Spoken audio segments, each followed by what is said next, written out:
Today we are going to start a topic that is discovery of nucleus. In 1911, a British physicist Lord Ernst Rutherford performed a scattering experiment to describe the structure of an atom. In his experiment, he bombarded a thin sheet of gold foil, which is nearly of 0.00004 centimeter thick, with a fast moving positively charged particle called alpha particle.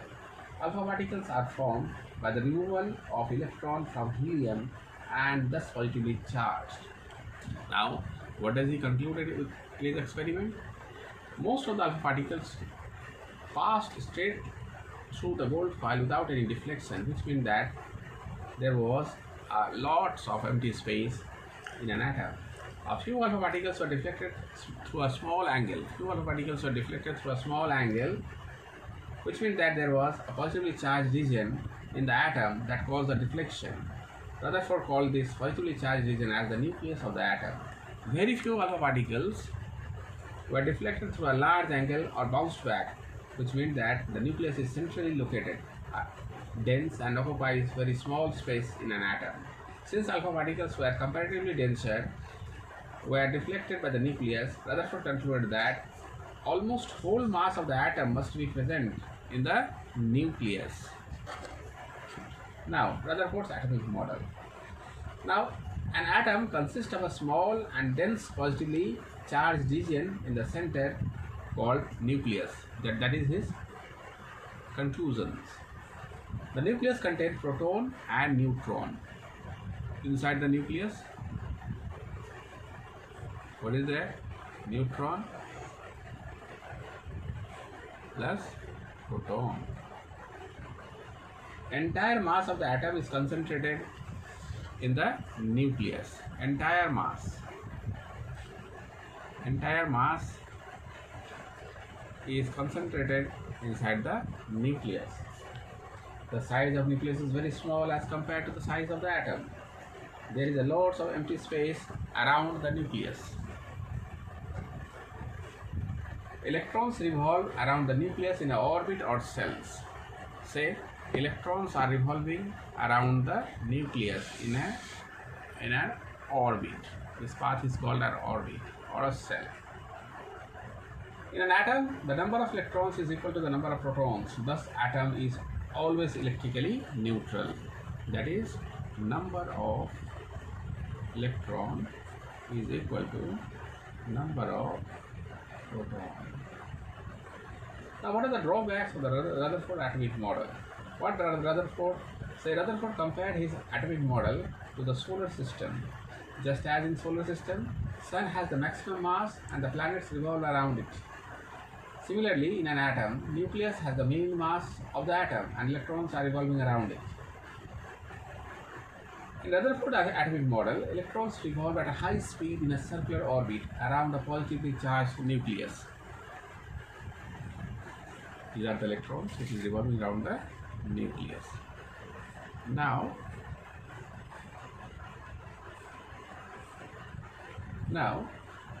however, according to the electromagnetic theory, if a charged particle was accelerated around another charged particle, there would be a continuous loss of energy. This loss of energy would slow down the speed of the electron and eventually electron would fall into the nucleus. Electron will fall into the nucleus. However, such a collapse does not occur. Rutherford's atomic model was unable to explain the stability of atom. Stability of an atom. He can't explain the stability of an atom. This is his main drawback. Now, Bohr's atomic model. In 1913, a Danish physicist, Niels Bohr, proposed improvement in the Rutherford atomic model. According to Niels Bohr, the nucleus is situated at the center of the atom.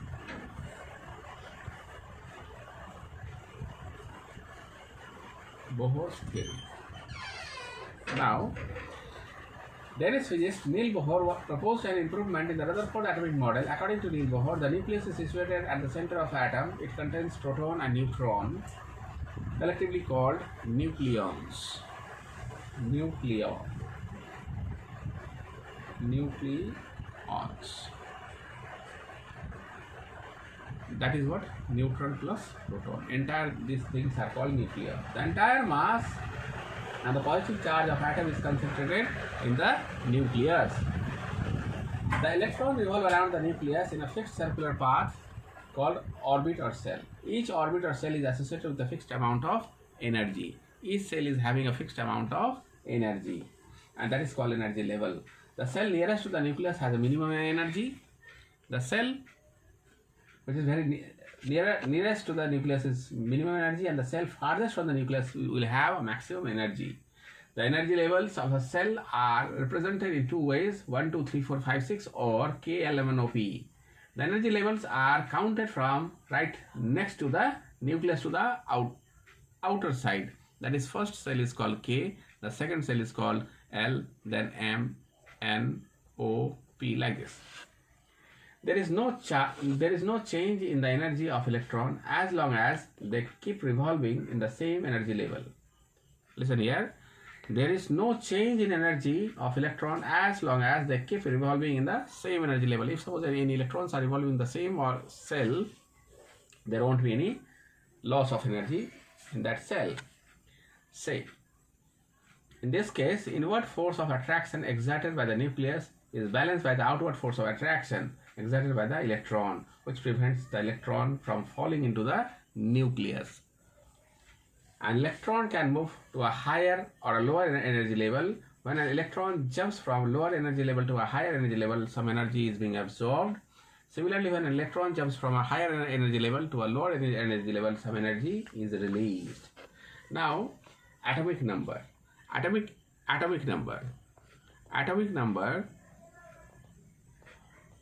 numbers are denoted by a letter Z, capital Z.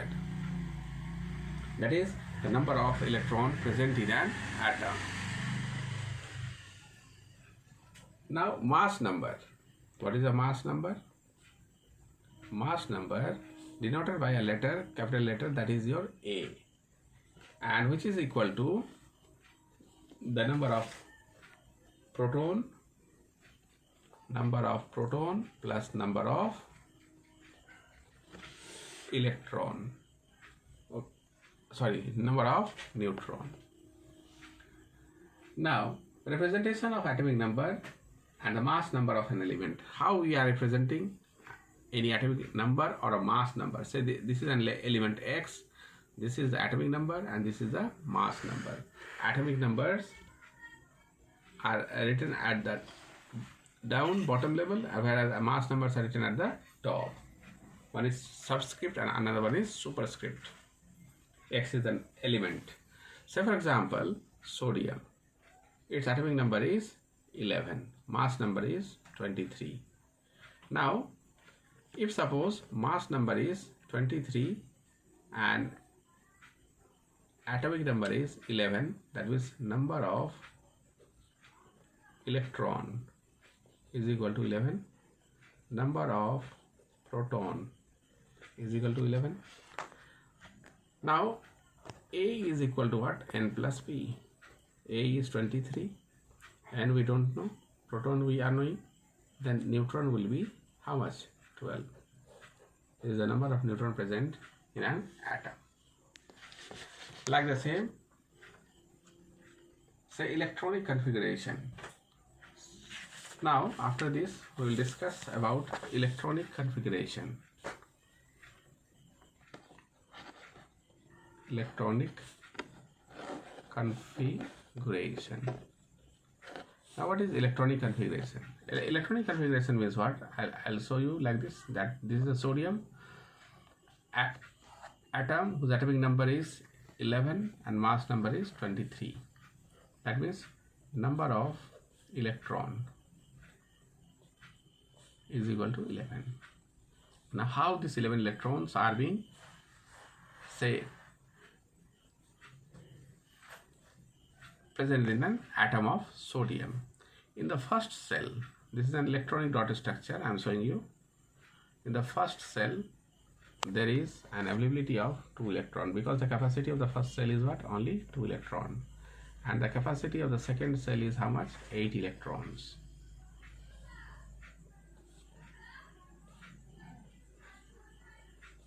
Now, and this is called the valence shell, or the last cell, that is the cell in which the last electron is present, that is only one electron. That's why its electronic configuration is 281.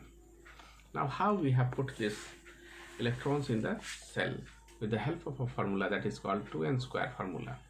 If suppose n is equal to 1, then it will be 2 into 1 square, that is 2. If n is equal to 2, then 2 into 2 square, that is 8. If n is equal to 3, 2 into 2 to the power cube is equal to how much? Like this. This is your 18. Like this, the number of electrons will present inside an atom. If the outermost shell of an atom contains 8 electrons, it is said to be an octet. If suppose in the last cell there is an availability of only 8 electrons, then it is called octet. Okay. Now, if suppose there is an availability of 2 electrons in the last cell, then it is called duplet. Now, valence cell. The outermost shell of an atom is known as valence cell. The electrons present in the valence cell are called valence electron. Valence electron. Now, the combined, so listen here. So the electron in the inner cell are usually not involved in chemical reaction. Only which electrons are involved in the chemical reaction? Only the valence electrons. The combining capacity of an element is known as its valency. In the other word, valency is the number of electrons donated or accepted. What is valency? Valency is the number of electrons donated or accepted or shared by atoms of an element when combining with atoms of same or other element to form a molecule. Atoms combine to form molecules to attain chemical stability. The force of attraction, which holds the two or more similar or different atoms together in a molecule, is called a chemical bond. Atoms which have a valence shell completed, that is 8 electrons in their outermost shell, or 2 electrons in case of only one cell, have a zero valency. That is, they do not donate or accept or share any electron during chemical reaction. They are chemically stable, non-reactive nature. They are known as inert element. What they are known as? Inert element. Why? Because their valency is 0. Because their last cell is fulfilled. All the inert elements are gases. All those inert elements are gases. What are those gases? They are helium, neon, argon, then krypton, xenon, and radon. Now, valency of most of the element varies from 1 to 4. Element with valency 1 is called monovalent. Elements with valency 2 is called bivalent. Elements with valency 3 is called trivalent. Elements with valency 4 is called tetravalent. Examples of monovalent: hydrogen, lithium. Examples of bivalent: beryllium, magnesium. Examples of trivalent: aluminium, boron. Examples of tetravalent: silicon and carbon. Okay.